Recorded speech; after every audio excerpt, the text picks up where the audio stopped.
I once saw my husband collapse right in the meeting room, amidst whispers that he was a greedy man. Just a single fake photo was enough to turn his lifelong honor into mud. My children argued fiercely, while rivals mocked us, waiting for the day my family would fall apart. But what they didn't know was, it was at that very moment that we learned how to rise together. Perhaps no one chooses storms for their life, but sometimes it is the storm that reveals where the true home is. And this story, I will recount through the memories of a wife, a mother who witnessed her family lose everything, only to find back the most precious thing.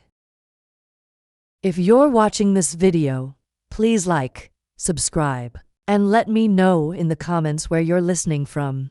I'd be so happy to connect with you. I am Katherine Preston, 68 years old, wife of William Preston. People often call him a legend of the business world, but to me, he is still the same man from years ago, hands smeared with grease, sweat dripping in that cramped little garage at the end of the street. Back then, the old garage didn't just hold worn-out machines. It also held the dreams of a young man who had never learned to give up. I still remember it clearly. Those winter nights that cut to the bone. I would bring him a cup of hot coffee and see William bent low over the rickety wooden table, eyes fixed on his drawings. He didn't hear me call, nor notice how weary his back had become. I used to worry that perhaps I had married a man who only clung to fantasies. But it was that very fantasy, fueled by William's unyielding determination, that transformed into the Preston Group, a company everyone marvels at today. Tonight, we sit in the middle of a vast hall, crystal chandeliers glimmering, the faint scent of wine in the air. It is the celebration of the company's 40th anniversary. All eyes are on William. When he steps onto the stage, microphone in hand, I see that familiar tall, slender figure suddenly appear larger than ever. This man, the MC introduces, wrote the story from a small garage to a corporate empire. Applause erupts, like waves crashing against the shore. My eyes grow moist, not because of those flowery words, but because I know the true cost of glory. Countless sleepless nights, countless times when collapse seemed inevitable.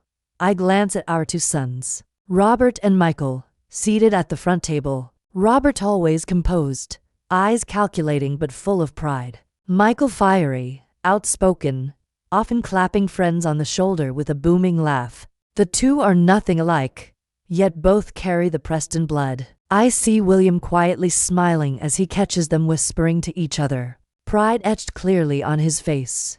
What is the future? Robert lowers his voice as he pours more wine. It's numbers, it's strategy. We need to invest more in technology to maintain our position. Michael chuckles, shaking his head slightly. You're always about numbers. The future is about people, about how we run things to keep the spirit alive. Otherwise, the company will become a soulless machine.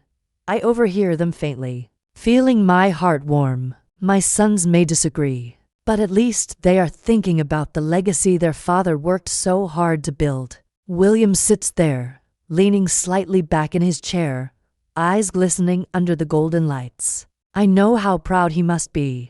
I lay my hand gently on his. See, I whisper, all the effort of 40 years is finally rewarded. William turns to me, the corner of his mouth curling into a smile, half weary, half joyful. It's not just me, Katherine. Without you, I would have given up long ago. I didn't reply, only tightened my grip on his hand. Amidst the swaying music and the clinking of glasses, I suddenly caught a glimpse in that shimmering light, a fragile shadow, like a small cloud drifting across a radiant sky. I didn't know why, but my heart began to beat slower, as if sensing that something awaited ahead. I looked over at my youngest daughter, Olivia. She sat there, chin resting on her hand, eyes fixed on her father as if trying to memorize every line of his face. Olivia was gentler than her two brothers, a teacher with a tender heart. I saw her gaze falter slightly. After the banquet, while everyone was still raising their glasses in celebration, Olivia leaned toward me and whispered, "Mom, Dad has aged so much. Don't you see?" A lump rose in my throat. Yes, I could see every silver strand, every crease at the corners of William's eyes. But at the same time, I also saw the flame that had never gone out in his gaze. I smiled softly, clasping my daughter's hand. Your father may grow old, Olivia, but the light in his eyes still burns as brightly as the very first day. Olivia nodded faintly, but I knew her heart was still full of worry. She had begged William many times to rest, to leave the business to Robert and Michael, but William always shook his head. To him, the company was not just work. It was life. It was honor. It was the legacy of spirit he wanted to pass on to the next generation. Applause rang out once more as William finished his speech. He was hailed as a symbol of success, as a man who never falls. I gazed at my husband in silence. In that moment, my heart swelled with profound pride. After so many years, he deserved to hold his head high. When the party ended, we returned to the old house. I loved that feeling of coming back to something familiar. The worn leather armchair in the living room, the family photo hanging on the wall, the faint scent of oak lingering in the air. William loosened his tie and walked slowly into the study. I thought he would sit down, sip some whiskey as usual, but this time, his eyes lingered on the computer screen, where a new notification blinked. "What is it, dear?" I asked. He didn't answer right away. I stepped closer and saw a line of text on the screen.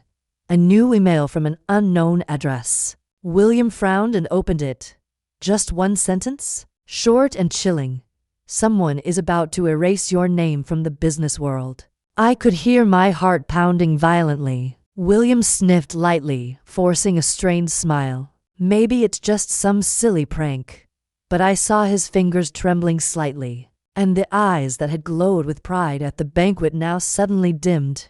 I stood still in silence, instinctively pulling my shawl closer to my chest. At this age, I had learned to trust my intuitions, and that night, in the room lit only by the blue glow of the computer screen, I knew that the peace the Preston family was enjoying would not last much longer. The night after the anniversary party, I saw William tossing and turning, unable to sleep. The ticking of the clock in the room seemed to stretch every second into eternity. I turned over, pretending to sleep, but in truth my eyes were half open, watching his figure sit motionless by the window. The laptop lay open on the desk, its blue glow casting deep, weary lines across his face. "Can't sleep again?" I asked softly. He turned, forcing a smile, but the dark circles under his eyes betrayed him. "Just a few small fluctuations in the market. Stocks rise and fall, it's normal." But I knew William too well. He never lost sleep over something normal. A few days later, the financial report arrived on his desk. I happened to see it when I brought in his coffee. Lines of glaring red numbers, inexplicable losses. William quickly shut it, as if afraid I might read further. "William?" I called gently. He only shook his head. "Don't worry, Katherine. I'll handle it myself." Those words chilled me to the bone. I had been by his side for over 40 years. I knew when he was hiding something. William had a habit of carrying burdens alone, even when their weight could crush him. Rumors began to leak outside. The press speculated about the drop in Preston Group stock, while employees whispered in the hallways. I caught fragments. "Something's not right. Can the company hold on?" Robert, our eldest son, was the first to suspect. One afternoon, he walked straight into his father's office, voice low but firm. "Dad, I think there's a mole. These figures leaking out can't be a coincidence." William looked up, his brow creased with worry. "You don't have proof yet, Robert. Don't jump to conclusions." At that moment, Michael entered, his face flushed with anger. "I think it's the opposite. This isn't about some mole, it's about poor management. You've trusted your subordinates too much, loosened control. Everyone knows the company is bloated, vulnerable to leaks." The two brothers were opposites, like fire and water. Robert, logical, every number a piece of evidence. Michael, blunt, saying aloud what others feared to think. I stood outside the door, hearing every word, my heart tightening with each exchange. William slammed the table. Enough. Do you think I don't know? But this is my company, and I will handle it. I saw Robert's eyes tighten, while Michael clenched his teeth and stormed out. In the suffocating room, William collapsed into his chair, rubbing his forehead, as if the weight on his shoulders grew heavier with each passing day. I stepped in quietly, placed my hand on his shoulder. You don't have to do this alone, I said. But William only sighed, his eyes fixed on the empty darkness ahead. That night, after everyone had gone to bed, I woke to find the study still lit. William sat alone before the screen, his eyes glued to the rows of numbers. The red figures, like blood, stretched endlessly, each deficit line cutting like a blade. I stood still at the door, not wanting to startle him. I saw his hand trembling as he clicked the mouse, his breath uneven, as though his heart was pounding faster than it should. In that pale blue glow, William no longer looked like the strong husband I had leaned on, but rather an aging warrior, forcing himself to hold his sword though his wounds were unhealed. Suddenly, I remembered, 30 years ago, we had just welcomed Robert, still an infant. William had staked everything on a major construction contract. He trusted his partner, signed without caution. Within months, everything collapsed. William's fledgling company lost all its capital. I can still recall him sitting motionless on the steps, face buried in his hands. While the house around us was stripped bare of anything of value, I had cradled Robert in my arms, came beside him, and spoke only one sentence. You still have a family. That means we haven't lost everything. Those words pulled him to his feet, and step by step, he rebuilt from nothing. And now, seeing him hunched before the figures, the memory surged back, like an old scar being torn open. I walked in, laid my hand on his shoulder. Are you trying to carry it all alone again? I asked softly. He turned to me, his eyes bloodshot but unyielding. Katherine, I can't let the children see this. They need a father who stands firm, not one who trembles before numbers. I gripped his shoulder tighter, wanting to tell him that age and weariness did not make him smaller in my eyes. But I knew that, at this moment, any words of comfort would be useless. William had chosen silence, chosen to bury the truth, just as he had so many times before. I left the room, my heart heavy. Outside, the night wind howled through the window frame, carrying with it a vague yet unmistakable omen. The storm was drawing near, and this time, it might not pass as easily as before. The news struck on a Monday morning. I was just setting the breakfast table when William received an urgent call from the company. His face fell the moment he heard the first words from the other end. By the time he hung up, I already knew it wasn't good news. It's Mark, William whispered. He handed in his resignation. And guess what? Leonard welcomed him this very afternoon. Mark, the HR director, who had been with William for nearly 20 years.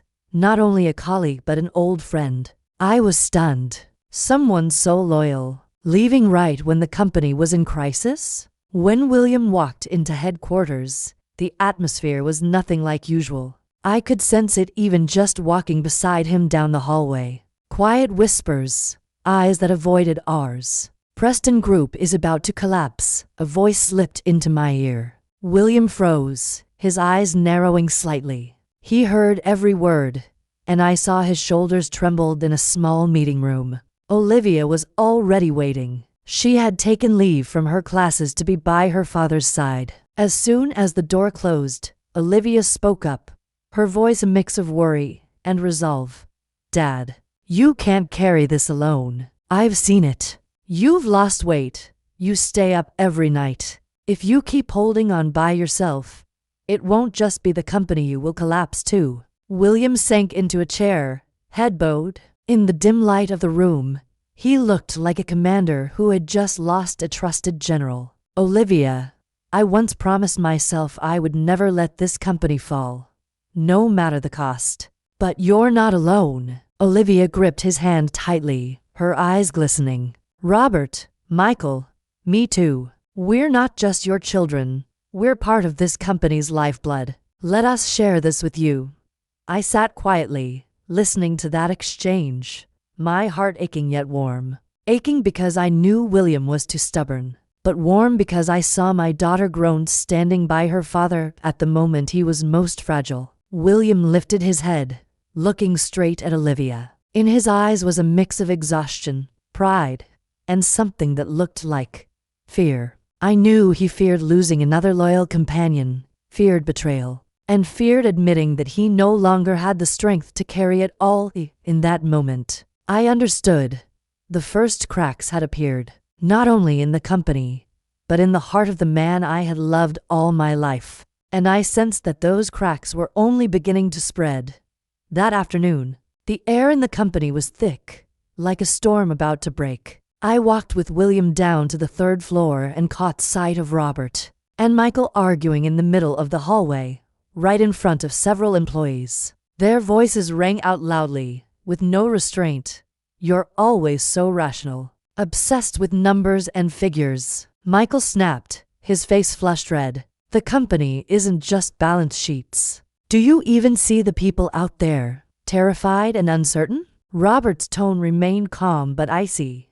"And what about you? Always reckless. Without data, your decisions are nothing but a gamble." A few young employees exchanged worried looks. I saw William freeze in place, his face pale. In a flash, he strode toward his sons and slammed his hand down on the reception desk. The sound echoed, silencing the entire corridor. "Enough," William barked, his voice hoarse. "Do you think this is a playground? Arguing like this in front of employees who will believe in this company anymore? Preston Group is not a stage for the two of you to compete." Robert lowered his head, biting his lip. Michael clenched his fists, eyes blazing, but stayed silent. I could see that no matter how different they were, both feared disappointing their father. William gasped for breath, his trembling hand gripping the edge of the desk. I rushed forward, slipping my arm around his, whispering, "Let the children share the burden. You can't fight the storm outside while putting out the fire inside." He turned to look at me, his eyes distant for a few seconds. I knew he understood, but his instinct to control made it hard for him to let go. Later in the afternoon, when the family had gathered in a closed meeting, a loyal employee knocked on the door, asking to see William. He bowed low, his voice shaking. "Sir, I believe someone has leaked confidential documents. I found a copy of an important contract in the hands of one of Leonard's people." The room fell silent. William's head shot up, while Robert and Michael exchanged glances. What had seemed like just cracks in the numbers was now a real breach, a traitor within Preston's own ranks. I clutched William's hand tightly. For the first time, I felt him trembling not only from age, but from the realization that the enemy was no longer outside the company walls. He was already among those we had trusted. The bad news came overnight. That morning, I opened the financial paper and saw on the front page, in bold letters, "William Preston suspected of corruption." I froze, my hand trembling so hard that I spilled the cup of coffee on the table. William stepped into the kitchen, glanced at the paper, then gripped the back of a chair tightly. "Leonard," he growled under his breath, his voice seething with rage, just as he suspected. Leonard Drake, his longtime rival, had spread the rumor that William had taken illicit kickbacks in recent contracts. The news spread like wildfire, flooding social media everywhere. In that very afternoon, Sylvia Grant, once William's right hand, now allied with Leonard, appeared on television. She wore a sleek gray suit, sitting firmly before the camera, her eyes cold and sharp. "I worked under William Preston for many years," Sylvia declared, "and I can say this plainly. He is not the honest leader people think he is. In truth, he is greedy and has accepted off-the-record payments multiple times." I was stunned. Even strangers out there could feel the conviction in Sylvia's voice. To the public, That accusation was like a knife piercing straight into my husband's honor. Within 24 hours, the company phone rang nonstop. One partner after another called to reconsider contracts. I stood behind William as he took those calls. Each time, he forced himself to respond with a reassuring tone. But I could see his shoulders growing heavier. Robert returned from the trading office with a pale face. "The stock is plummeting, Dad," he said quietly, setting a stack of reports on the desk. "Investors are pulling out. The trust has collapsed too fast." Michael slammed his hand on the table. "I told you, Leonard doesn't just want the company to fall. He wants your honor burned to ashes. We can't sit still." I looked at the three of them, father and sons, each reacting differently. Robert, tense but cautious. Michael, burning with fury, ready to charge into battle. And William, he sat in silence, staring into the void. I knew he was calculating, but also in agony. William had built his company on the foundation of credibility, and now, with just one accusation, everything was shaken. That evening, I went up to the study and found William alone, the dim desk lamp casting its yellow glow on his gaunt face. On the table lay stacks of contracts stamped in red, cancelled.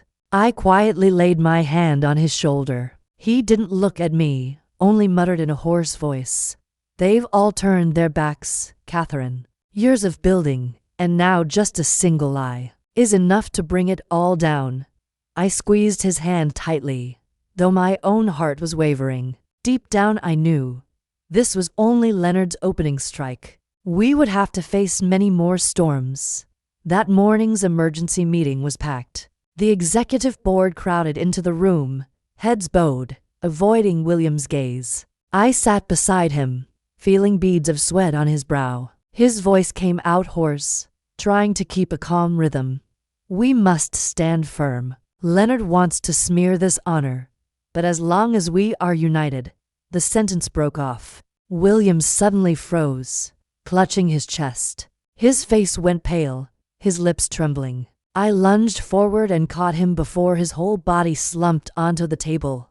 "Dad!" Robert shouted, rushing over. Michael frantically called for an ambulance, and I pressed my hand to my husband's chest, feeling each frantic, chaotic beat. The room descended into chaos, people shouting as my whisper kept repeating, "William, breathe, please." The ambulance arrived, red lights sweeping across the company parking lot. William was diagnosed with a mild heart attack, fortunately leaving no lasting damage. Still, the image of him lying in the hospital bed, and for in his arm, tightened my chest. The man who had never known fear was suddenly so fragile. That evening, in the hospital waiting room, Robert and Michael began to argue. "We must strike back immediately," Robert said, voice low but resolute. "If Leonard's news spreads further, Father's reputation will never recover." Michael shook his head sharply.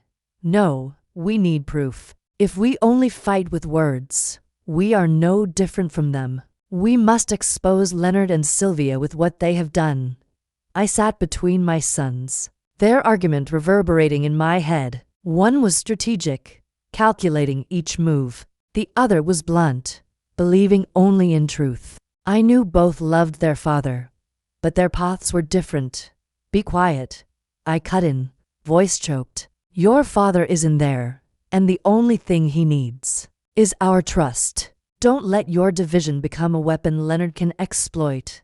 They fell silent and bowed their heads, but I knew the difference between them would not vanish with a few words from me the next morning. While William was still in the hospital, another blow came. On social media, a photo of William shaking hands with a strange man under the table, a thick envelope visible, went viral. The caption in bold, "The moment William Preston receives a bribe." I looked at the photo and felt the blood in my body congeal. It was a fake, I knew it for sure. But to the public, that image was like the final nail in the coffin labeled honor. Robert threw his phone onto the table, teeth clenched. "He will pay for this." Michael tightened his fist, each word strained. "And we will find the truth." As for me, I just sat silent, my hands clasped together. In that moment, I felt clearly. The real storm had begun. Dinner that night at the Preston house had never been so heavy. Usually our dining table was full of noise and laughter. The clatter of plates, William sharing stories from the company, Olivia pressing him with questions about school, and Robert and Michael arguing a few lines before making up. But tonight, silence lay over us like a thick blanket. William sat at the head of the table, his back hunched, the yellow light casting down on his pale face. He barely touched his food. I spooned more mashed potatoes onto his plate, but William only shook his head. His eyes drifted somewhere far away, his thin hands rubbing lightly against the wooden table as though calculating something invisible. Robert broke the silence first. His voice was calm, but each word weighed like stone. You knew about the financial losses beforehand, didn't you? You hid everything from us, and now the situation has become like this. William looked up, a flicker of anger in his eyes, but before he could speak, Michael cut in, his voice hot and sharp. Robert's right. You trusted people too much. You gave power to Sylvia, to those managers, and they stabbed you in the back. Did you really think trust alone could hold everything together? In reality, it's killing this company. The air was so thick it couldn't be cut with a knife. Olivia sat beside me, clutching my hand, eyes brimming with tears but not daring to speak. I looked at my two sons, then at my husband, seeing clearly how the cracks were spreading like fractures across glass. William suddenly slammed his hand on the table. The sound made the dishes rattle, the spoons and forks clink. He shot to his feet, eyes blazing, his voice hoarse but forceful. You think I don't know? This company cost me my blood, every brick, every cent. It's my sweat, my tears, my whole youth. Don't teach me how to keep it. The table fell silent. I saw Robert lower his head, his face flushed, and Michael clench his fists, wanting to react but holding back. And William, after that furious roar, his shoulders sagged. He sank back into his chair, breathing hard as though he'd just fought a long battle. I looked at the man who had been with me for more than 40 years. I knew his anger was not only at his children but at himself. He blamed himself, tormented himself for letting his trust turn into a weapon of betrayal. In that moment, I wished I could wipe away all the numbers, the accusations, the suspicious stares outside, until there was nothing left but our family, sitting together in peace as before. Silence pressed down after William's outburst. In that suffocating stillness, Olivia's voice suddenly rose, trembling but clear. Dad. She choked, tears spilling onto her spoon and fork. We need you alive, not as a hero. The whole room froze. Robert lifted his head, and Michael fell silent. I looked at Olivia, frail but strong, her eyes red with tears yet resolute. William startled, as though struck directly in the chest. He turned to look at his youngest daughter, his lips trembling but unable to form words. For so long, he had been used to hearing the fierce debates of his two sons, their hard and heated words. But this time, a small, gentle girl had spoken the thing he most needed to hear, the truth. Laid bare, without pretense or argument, I rose, circled around to William's side, and placed my hand over his cold hands. I whispered, You are not alone, William. We are still here, no matter how fierce the storm outside.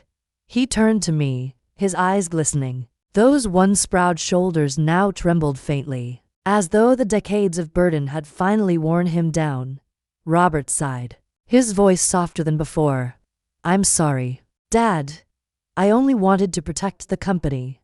Michael unclenched his fists and said hoarsely, Me too. But you matter more than anything.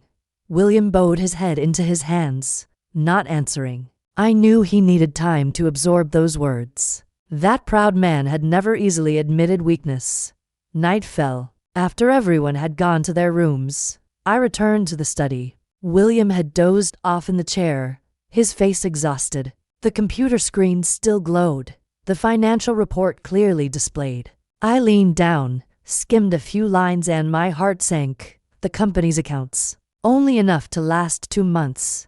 I quietly turned off the screen and pulled a blanket over my husband.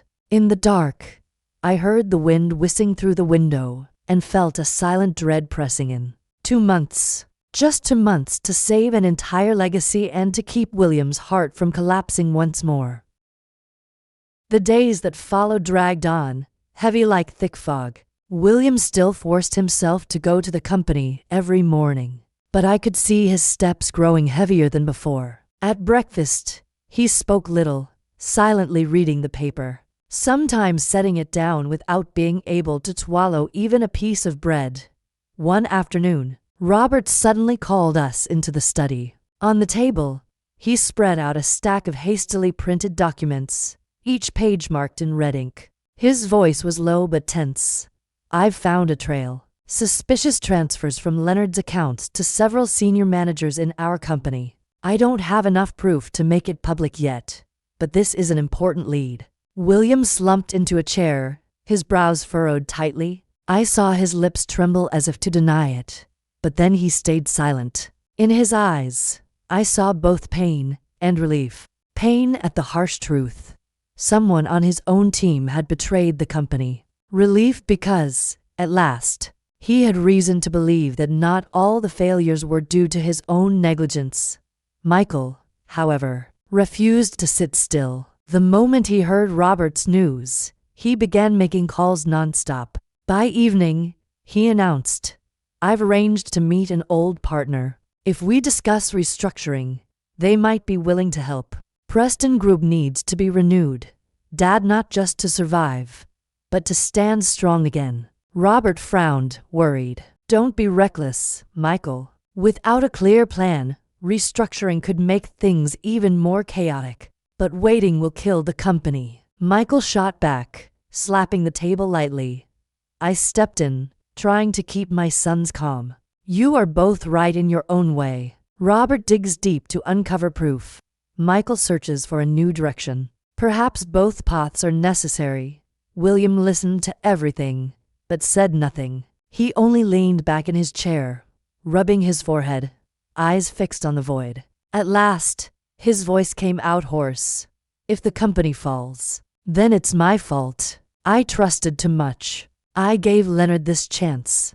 Those words pierced my heart. The man who once stood tall in the business world, praised as unyielding, now sat there taking all the blame upon himself. I stepped forward, placed my hand on his shoulder, wanting to remind him that he wasn't alone. But William shook his head gently, as if he wasn't ready to forgive himself in that moment. I understood. A fragile ray of hope had flickered from our two sons. But for that light to shine over the whole family, William had to learn to share his pain. And that had never come easily to him. I couldn't bear hearing William repeat over and over that all the fault was his. I sat down beside him, my hand gripping his cold one tightly. "No," I said, my voice firmer than ever. "The fault isn't yours, William. It lies with the traitors. You built this with sweat and blood, not to be condemned like this. The ones who should feel shame are Leonard and those who sold their honor, not you." William stayed silent, but I felt the tension in his shoulders slowly ease. He didn't answer, only gave a faint nod, as if my words had reached, at least a little, the hidden corner of his heart he clung to. That night, as I was preparing William for bed, Olivia walked in. She carried a small envelope, timidly placing it on the table. "Dad, I wrote you a letter. Don't open it right away, read it when you feel most tired." William looked at his daughter, his gaze softening. He took the envelope, but I knew he probably wouldn't open it immediately. He had always been that way, only letting his emotions surface when no one else could see. After Olivia left, curiosity got the better of me, and I opened the envelope. I knew she wouldn't blame me. Inside were carefully written lines, a little shaky from her tears. "Dad, you've been our pillar all our lives. But please, we don't need you to be a superhero. We only need you to be our father, the one who sits at the dinner table, tells us old stories, laughs when I sing. Don't sacrifice yourself just to hold up a wall called honor. You are our pride, no matter what happens to the company. I folded the letter back. My heart clenched tight. I wanted to hand it to William right away, but I knew he needed to find it in his most private moment, like a healing remedy. The next morning, as I was preparing breakfast, the doorbell rang. The courier left behind a thick envelope, stamped with the logo of the Economic Court. The moment William saw it, his face darkened. Inside was an official summons for a press hearing on the bankruptcy review of Preston Group. I watched William freeze, the paper trembling in his hands. The wave we had feared for so long had finally come crashing down. The internal meeting was scheduled before the court made its final decision. I went with William into the conference room, my heart heavy. Around the table, familiar faces: the chief financial officer, the head of human resources. Senior managers sat silent like statues. Only Robert stood, holding a thick dossier. I've worked all week to review the entire cash flow, Robert said, his voice calm but his eyes shining. And I found this suspicious expenditure. He held up the statement, showing payments from the company's reserve fund transferred into a personal account. This is clear evidence that someone among us accepted bribes from Leonard Drake. The air grew dense. People murmured. William remained motionless, but I felt his hands clench the armrests. Robert looked around, then stopped at a middle-aged man, a longtime manager. The man's face went pale, sweat beading on his forehead. "Do you deny it?" Robert asked, his tone icy. The manager stammered, then bowed his head. The room held its breath. William slowly stood. He planted his hands on the table and took deliberate steps toward the man. "You have betrayed this family," William said, his voice hoarse but firm. "You didn't just sell your own honor. You trampled on all of our trust." The man hung his head, saying nothing. A few other employees whispered, contempt plain on their faces. I saw a flash ignite in William's eyes, not the fear of recent days, but anger turned into strength. Just then Michael stepped forward, holding another stack of documents. "Father," he said, "we can't just untangle this. We must change. I've prepared a restructuring plan. Cut weak segments. Invest heavily in high-tech projects. We need a turning point to revive Preston Group." Robert frowned. "When did you do this?" "While you were crunching numbers, I went looking for solutions," Michael replied tersely, his tone energetic. "The company can't just defend itself. We must go on the offensive, show everyone Preston Group will not fall." The room buzzed again.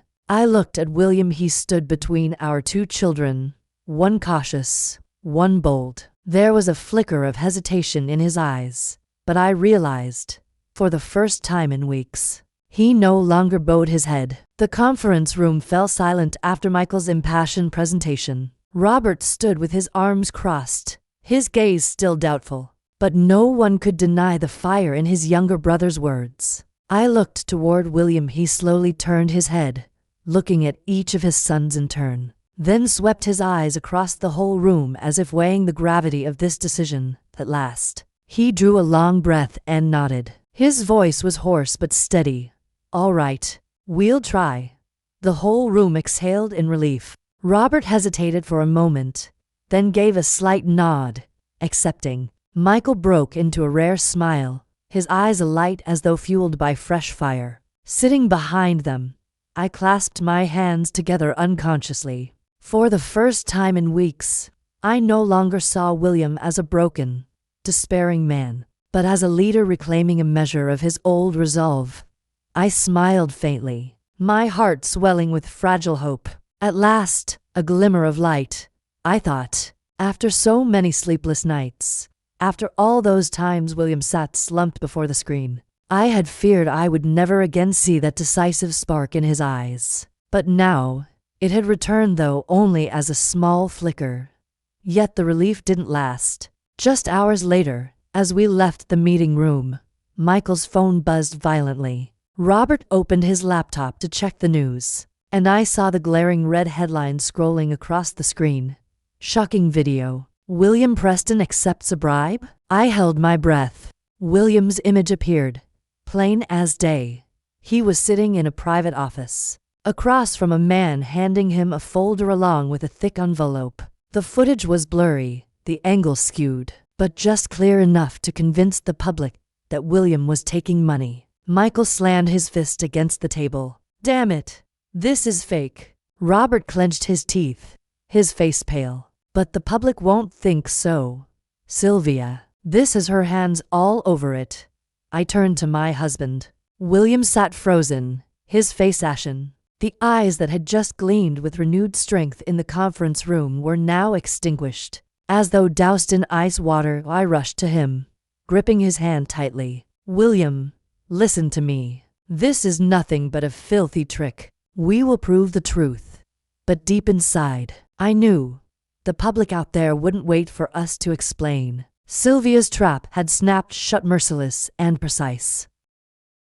Just one day after the video spread, the major newspapers screamed the same headline: The Greedy Old Man, William Preston. I held the paper in my hands and felt as if someone had dumped a bucket of ice water over me. Decades of building an image of integrity reduced to a public joke with a single click. I looked at William. He sat in the living room, the old armchair swallowing his frail frame. His hand trembled as he held the newspaper, but his eyes stared far off, not reading a word. I knew he was lost in memory. Do you remember, Katherine? He murmured, his voice weary like wind through a crack in the door. The first time I had to stand before a court? I nodded.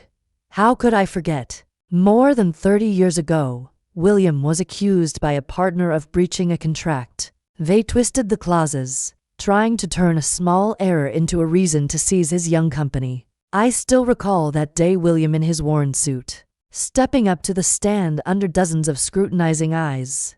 Your Honor, he had said then, his voice trembling yet resolute. I don't have much money to hire famous lawyers, but I do have the truth.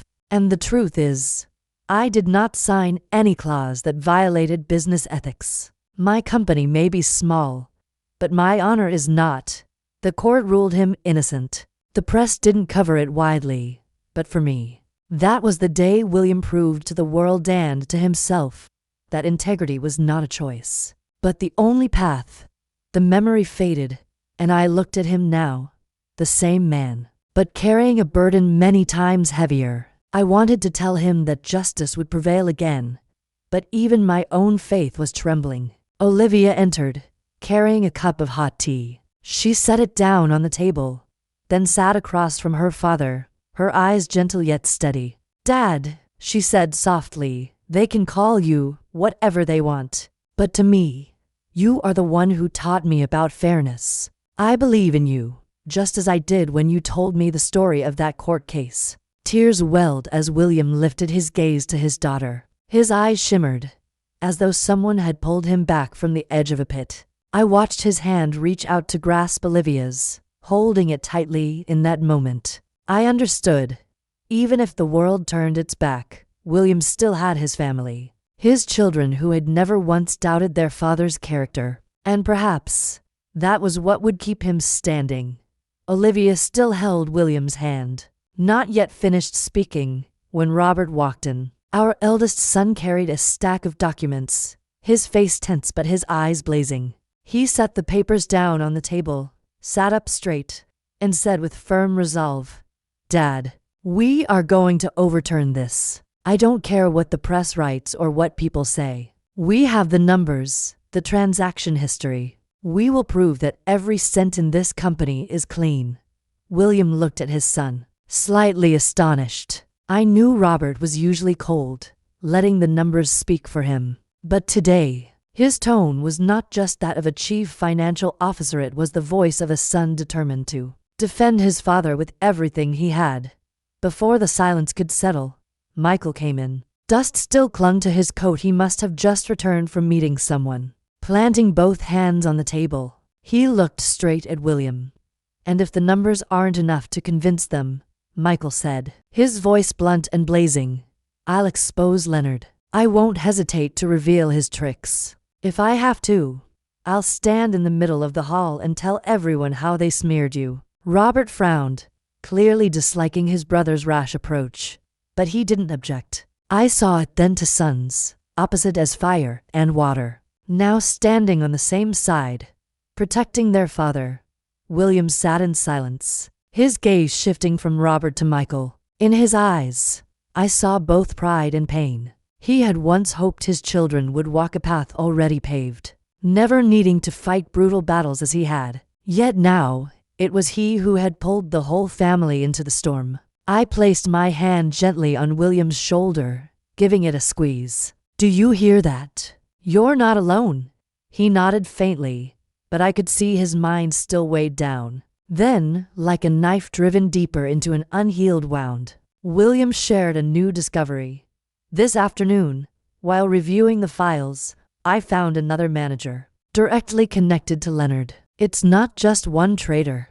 There may be more links, working quietly to sabotage us from within. The room fell silent. I could hear my own heartbeat racing, while Robert and Michael exchanged a glance without arguing. For once, they both understood. The enemy was not only out there, but also inside the very house that bore the name Preston Group. When we discovered another manager tied to Leonard, the Preston family knew defense alone would not be enough. We needed a counterattack, and for the first time, Robert and Michael agreed to sit down together and draft a plan. Robert spread a stack of papers across the table, his fingers tapping steadily. "We'll create a fake error in the financial report. A large sum marked as mistransferred. If there's a mole in the company, he won't resist passing it on to Leonard." Michael smirked, nodding. "Sounds dry, but it's a sweet bait. I'll handle leaking the information inside. Make the mistake look natural."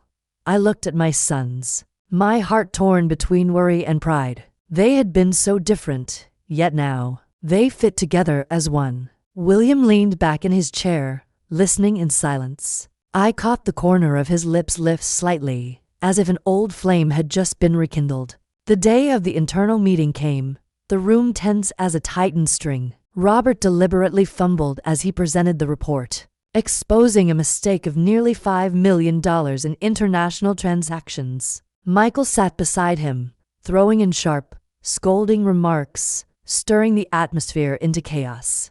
I sat at the back, hands clasped tight, my heart pounding. No one in the room knew this was a staged play except for my family. Just minutes later, I saw a young manager secretly slip out his phone under the table. His fingers flew, eyes darting nervously. Robert stopped mid-presentation and glanced at Michael. Instantly, Michael shot to his feet and strode over.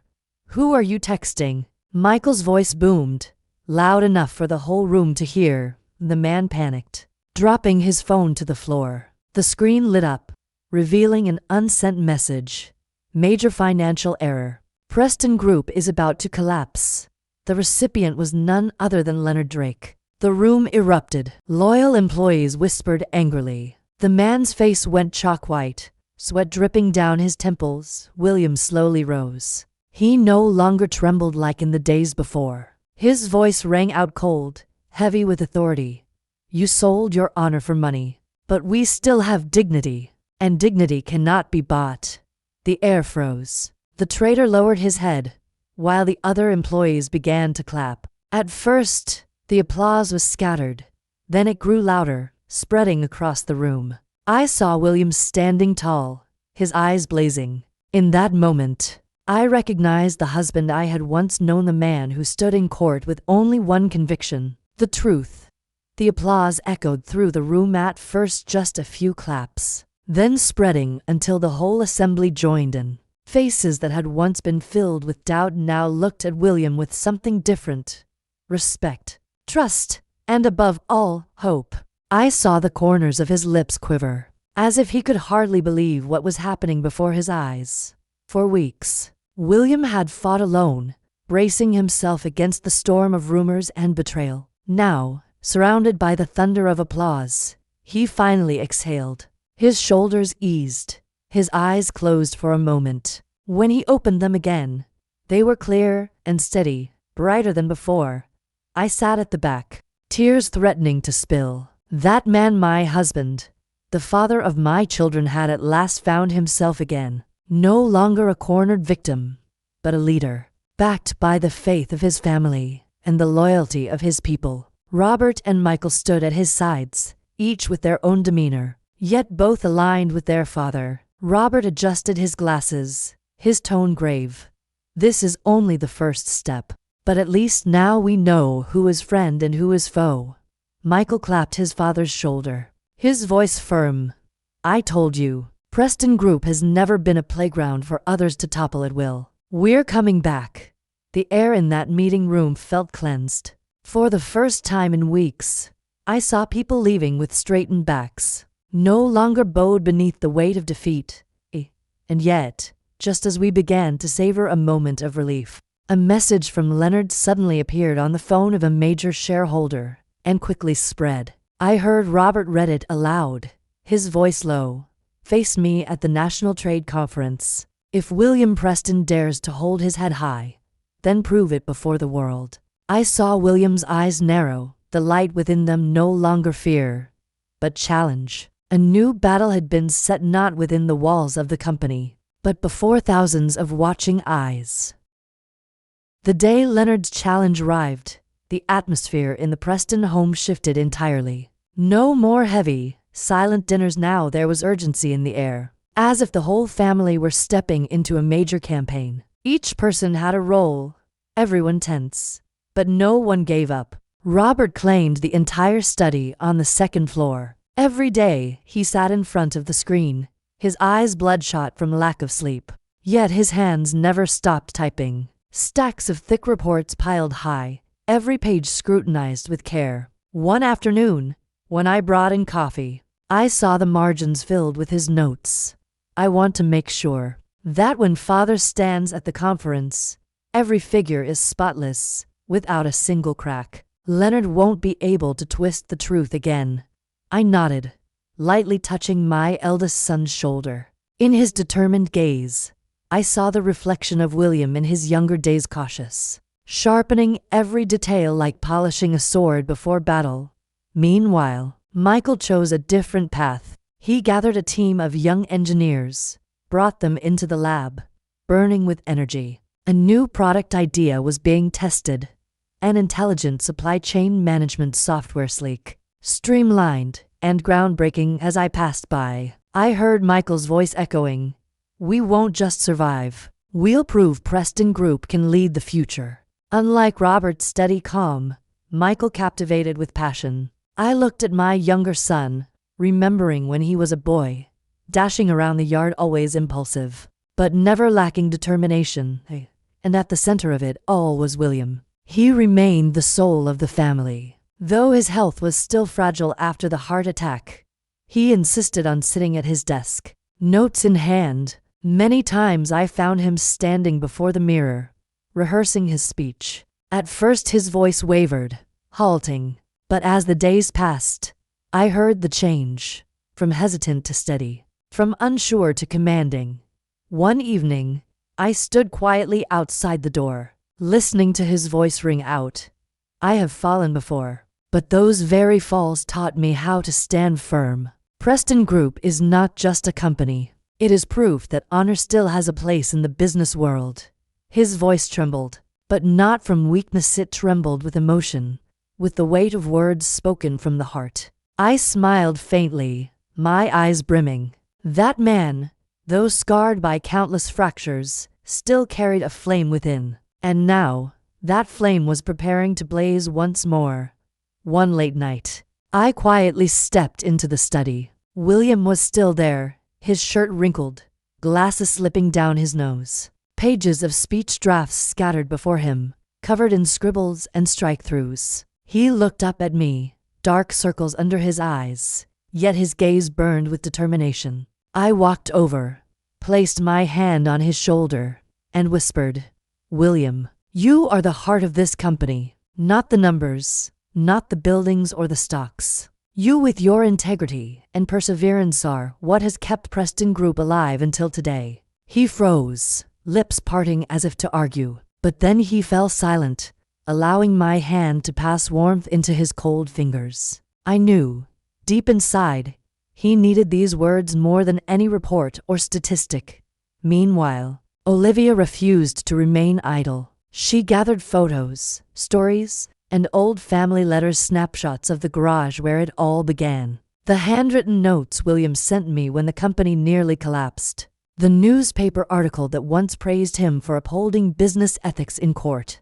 I'll put together a document about the man behind all this, Olivia said, her eyes shining. Not just to show partners what the company has, but to show them who Dad is. A company isn't only about assets, it has a soul. I held my daughter close, her warmth flowing into me. In that moment, I believed Preston Group wasn't just preparing for a conference. We were preparing to tell a story, a family's story that no one could fake or steal. And then, like a ray of light breaking through heavy rain, Robert brought home news that left us all silent for a moment. An international partner had announced they would sign a contract if Preston Group could prove its credibility at the upcoming conference. I saw William clench his fist, his eyes ablaze. A chance at survival, a chance at revival at last. It had appeared. The day of the conference arrived, and the city seemed to wear a different air. I sat in the car beside William, watching through the window as groups of reporters crowded outside the National Conference Center. Camera lenses glinted. Microphones with colorful TV logos bristled, every one aimed at a battle without bullets. As we stepped out, the rapid-fire clicks of cameras poured down like rain. They didn't call my name, nor Robert's or Michael's. Instead, they shouted in unison, "William Preston, how will you answer the bribery accusations? Is today the last day of Preston Group?" William squeezed my hand tightly before letting go, then strode inside, back straight, head held high. I watched him, my heart pounding. He was still trembling, I knew it, but with every step, I saw again the man from years ago, the one who dared to defy the world to defend his honor. Inside, the hall was already packed. Every seat in the audience filled, the press gallery crammed, stage lights glaring down. The air was thick with anticipation. Everyone expected Preston Group to collapse here, today. Then the great doors opened once more. Leonard Drake entered, exuding the confidence of a man who believed victory already his. In a sleek black suit, his lips curled in a smug smile, he casually waved at a few reporters. The cameras exploded again, this time with eagerness. They wanted to witness the fall of William Preston, to capture Leonard's triumph frame by frame. I looked at Leonard and saw arrogance in every gesture. He chose the very front row, dead center, in the brightest light. It was clear. Leonard wanted the whole world to see him as the master of this game. Minutes later, a ripple of whispers spread through the hall. "There they are." I turned, my heart stopping for a beat. The main doors opened, and William entered, walking between his two sons. Robert was calm, clutching a thick folder to his chest. Michael strode with force, eyes blazing. The stage lights instantly fell on the three of them, as if the entire hall had been waiting for this moment. I saw William falter slightly as the harsh light swept across his face. But then he drew a deep breath and continued toward the podium. In that instant, I heard the murmurs of the crowd, laced with doubt and scorn. Do they stand a chance at all? This must be the last time we'll see William Preston as a leader. I sat in the family row, gripping Olivia's hand. My daughter whispered, "Mom, will Dad be able to do it?" I only nodded, though my throat was tight. I wasn't sure, but I believed we had to believe. The murmurs in the hall grew louder, sharper. I heard the sneering whispers clearly. Do they still have a chance? This is just a farewell show.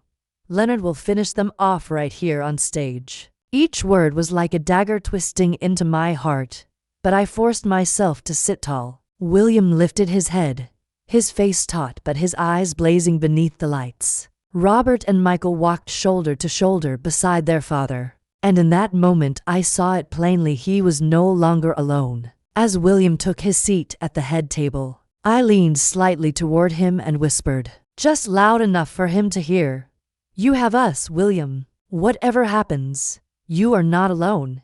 He glanced at me, his lips trembling, then gave a faint nod. For a brief second, I saw his gaze soften, as though he had found a steady anchor amid the storm. Then suddenly, the microphone crackled to life, shattering the tense silence. A young reporter pushed to the front row, raising a recorder high and shouting, his voice echoing through the hall. Mr. Preston, is this the last day of your company? The air froze. Every camera swung instantly toward William. Leonard sat below, his lips curled in a smug smile, like a man who already held victory in his hands. I held my breath, my heart pounding wildly. That question was not merely for William, it was a verdict, waiting for him to pronounce upon himself, before the eyes of the world.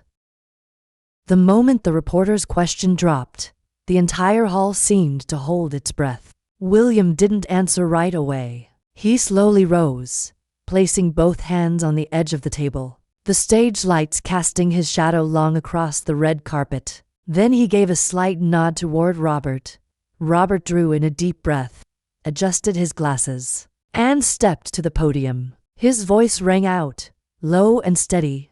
Ladies and gentlemen, I am Robert Preston, Chief Financial Officer. Over the past 3 weeks, we have audited our entire accounting system. Here is a detailed report of every expense, every contract, every invested dollar. The results show Preston Group is fully transparent. And more importantly, we have restored our cash flow. A series of charts appeared on the large screen behind him. Green numbers began replacing the glaring red. Gaps in the graphs steadily filled. Murmurs rippled through the hall, this time not mocking, but tinged with surprise and curiosity. Robert pressed on, his tone firming with each word. They called my father a greedy old man. But look at these numbers, there is not a single tainted dollar. We do not hide. We are transparent. A few scattered claps broke out, then quickly died. As if the audience still hesitated, Robert stepped back, exchanging a glance with his brother. Michael strode forward, not carrying stacks of documents, only a small laptop. Ladies and gentlemen, Michael began, his voice spirited, his gaze sweeping the hall. Transparent numbers are just the first step, but Preston Group will not merely survive. We will lead. This is the new technology product our team has been quietly developing. The screen shifted, displaying a simulation of the intelligent supply chain management software. Michael demonstrated live, his words brimming with energy.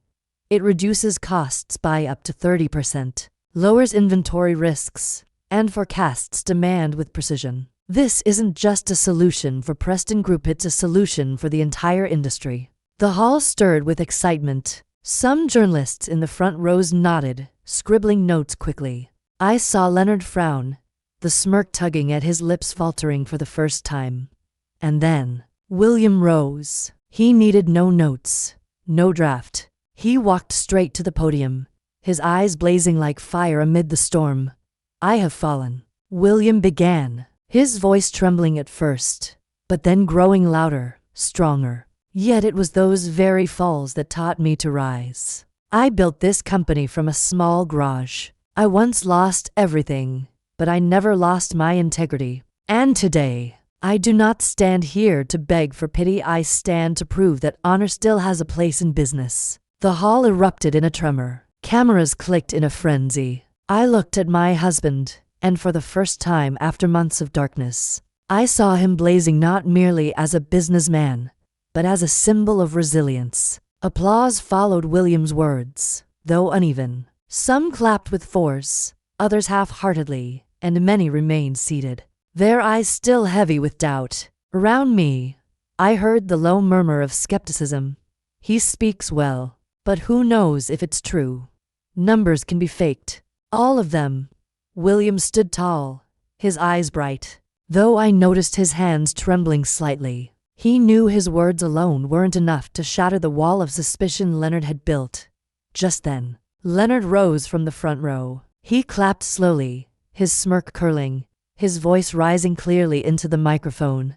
Well done, William. A moving speech, a clever performance. But all of it is theater. You can fudge a few numbers, parade a flashy product. But who here truly believes you're innocent? Who would dare to put their money into a rotten company? The hall buzzed again. Cameras turned back toward William, waiting for his response. Leonard crossed his arms, standing like a man who believed he had cornered his rival. My heart clenched. I glanced at William. He was silent for a few seconds, then turned his head toward Robert. Our eldest son gave a slight nod, as though he had been waiting for this moment all along. Robert stepped to the podium, clutching a thick file. Mr. Drake, Robert said firmly, my father doesn't need theatrics. But you, on the other hand, do. And I have proof.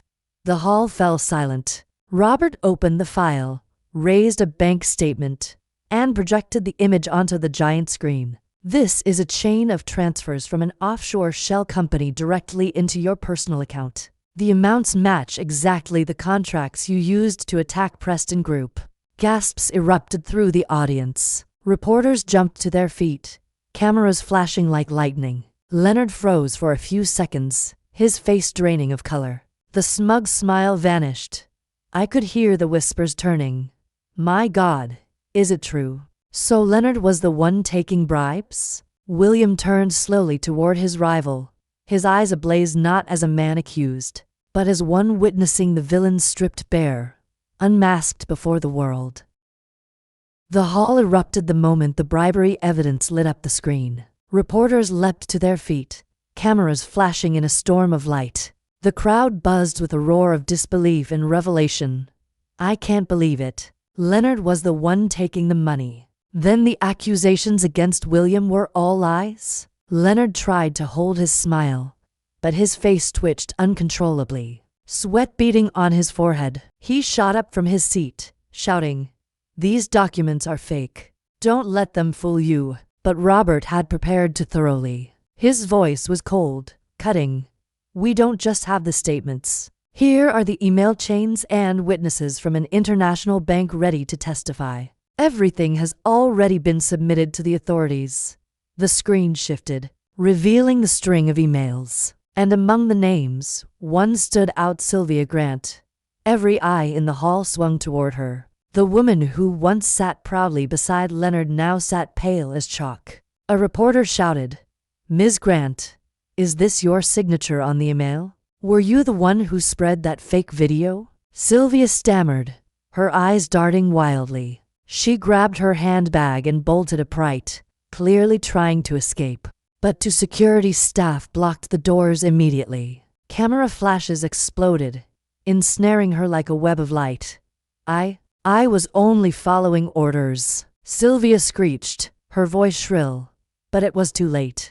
The sight of her panicked flight became the headline image, and her words only cemented the truth. Leonard's face burned crimson with rage. He swung towards Sylvia and roared, You traitor! You promised me it would all be handled cleanly. The microphone caught every word, amplifying it across the entire hall. The audience erupted jeers, angry shouts, bitter laughter rolling together like thunder. Leonard's reputation, built over decades, crumbled in minutes. I looked at him, once arrogant, untouchable, now reduced to a cornered beast, snarling in despair. Beside me, William gripped the arm of his chair, his eyes glistening. I knew this moment was more than a business victory. It was the return of his honor. After months of slander, amid the chaos, a figure rose from the guest seats. Mr. Collins, representative of a major international conglomerate. His voice rang clearly through the microphone. We have followed the entire course of events, and now there is no doubt Preston Group has preserved its honor. We officially declare that we will continue our partnership and even expand the scale of our contracts in the near future. The hall erupted. Applause thundered, this time decisive and united. Cameras swung toward William and his family, hundreds of flashes igniting like stars, as if the world had finally turned its gaze back to the truth. Robert sat frozen, then allowed a faint smile of relief to break through after so many tense days. Michael clenched his fist tight, letting out a low growl of exhilaration, as though the crushing weight on his chest had at last been lifted.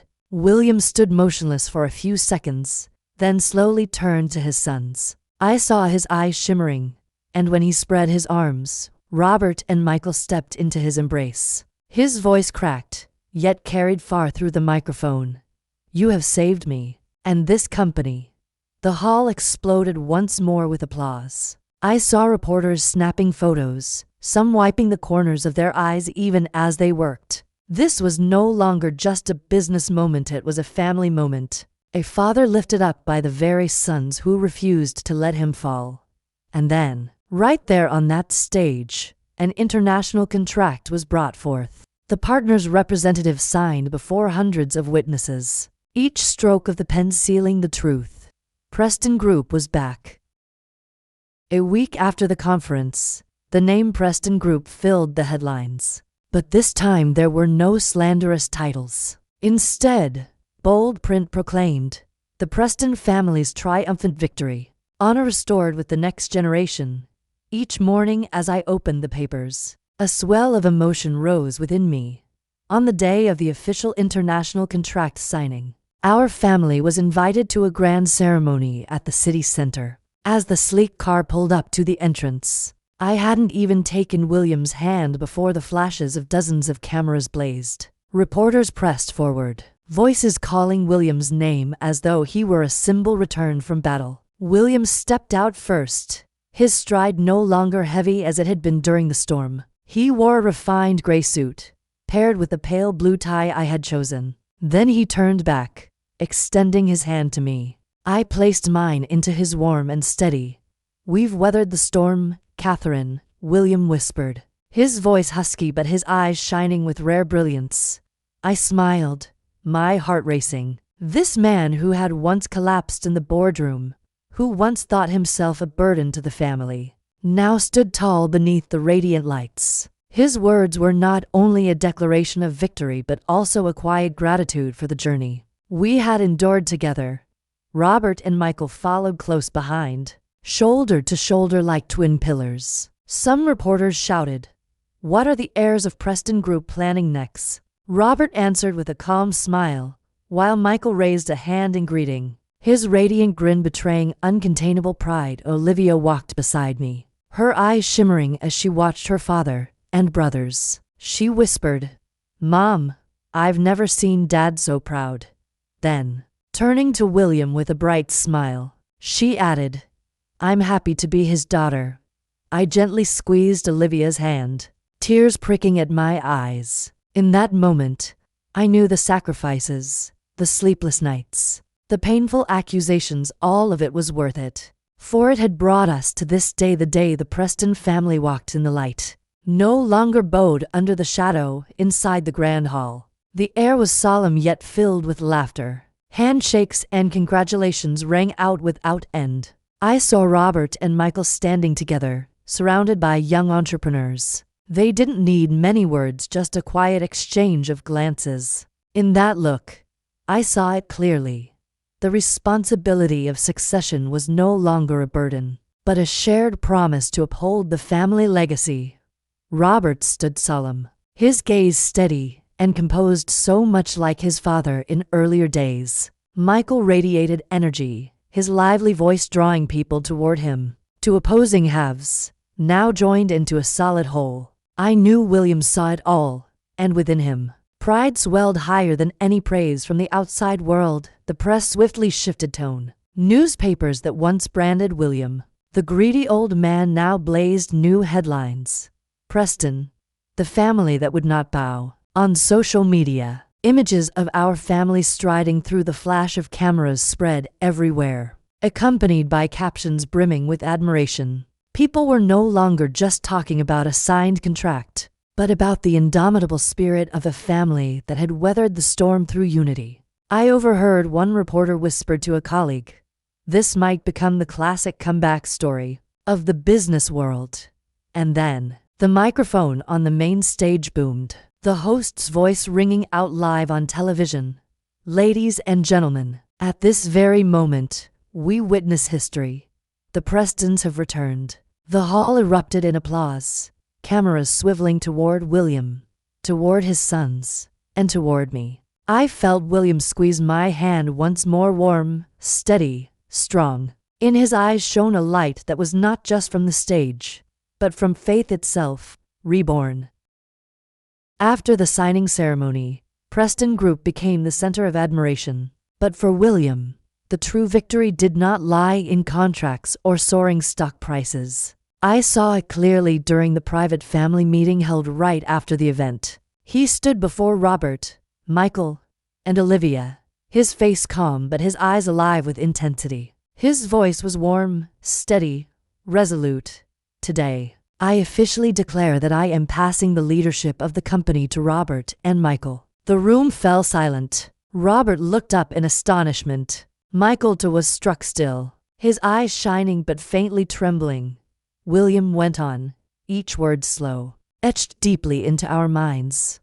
I have given my whole life to Preston Group, but I realize now, my greatest legacy is not the company. That legacy is you, my children, who upheld its honor when I thought everything was lost.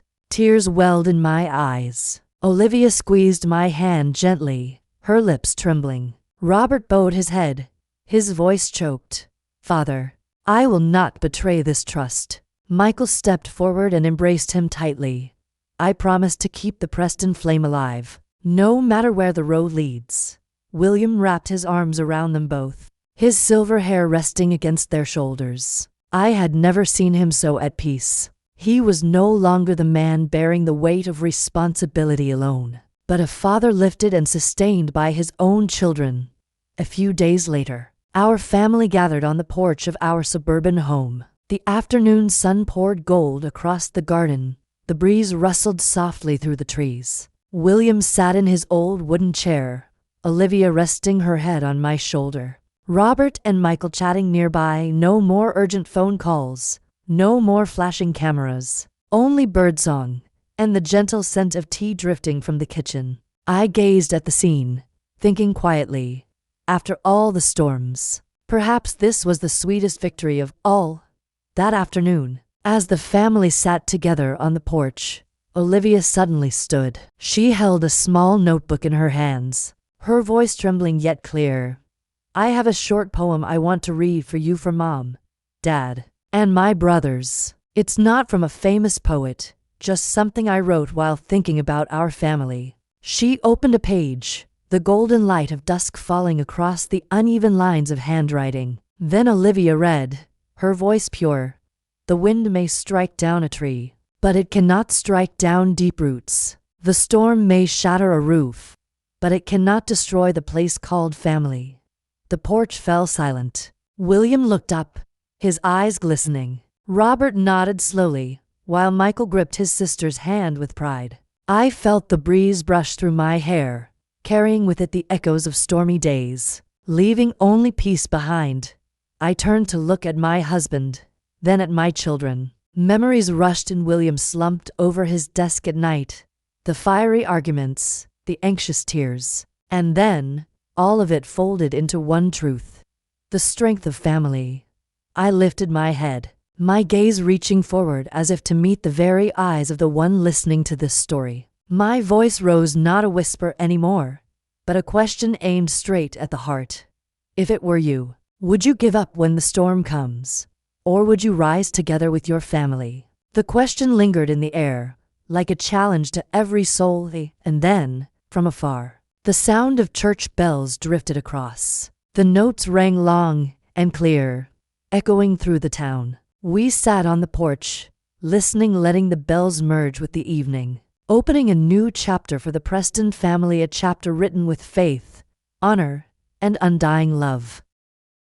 My dear friends, if this story has touched your heart, I invite you to leave a comment and share your thoughts or your own experiences. And don't forget to subscribe, so we can continue to listen, to tell, and to live through stories together, stories that may be yours, or perhaps someone you once knew.